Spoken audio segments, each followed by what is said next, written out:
Dans quelques jours devrait avoir lieu à Abidjan une rencontre capitale entre la représentante pour la Côte d'Ivoire de l'Union européenne, Francesca Di Mauro, et l'ex-chef d'État ivoirien, Laurent Gbagbo, aujourd'hui à la tête du Parti des peuples africains Côte d'Ivoire, PPACI.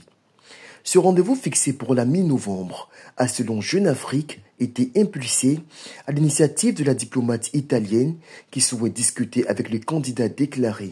à l'élection présidentielle de 2025 de son avenir politique et de la situation de son parti à l'aune des futures échéances électorales. Pour Laurent Gbagbo, techniquement inéligible en raison d'une condamnation de justice de 20 ans de prison pour laquelle il a été gracié par son successeur Alassane Ouattara sans pour autant bénéficier d'une amnistie, la discussion avec Francesca Di Mauro seront une occasion pour le leader du PPACI de solliciter le soutien de l'Europe afin de persuader l'actuel locataire du palais présidentiel d'Abidjan d'user de ses prérogatives constitutionnelles pour lui permettre de briguer la magistrature suprême en octobre 2025.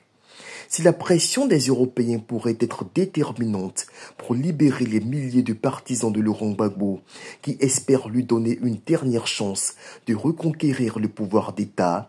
les convergences inquiétantes entre le parti de l'ancien président ivoirien et les autres impérialistes russes africains menacent de saborder ce plaidoyer.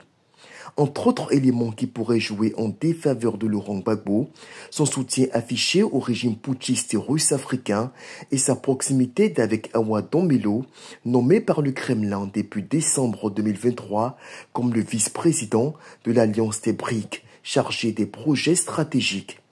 Notons qu'avant Laurent Gbagbo, la diplomate européenne s'était entretenue avec les présidents Tidjane Cham et Charles Blé Goudé, respectivement du PDCI RDA et du COJEP.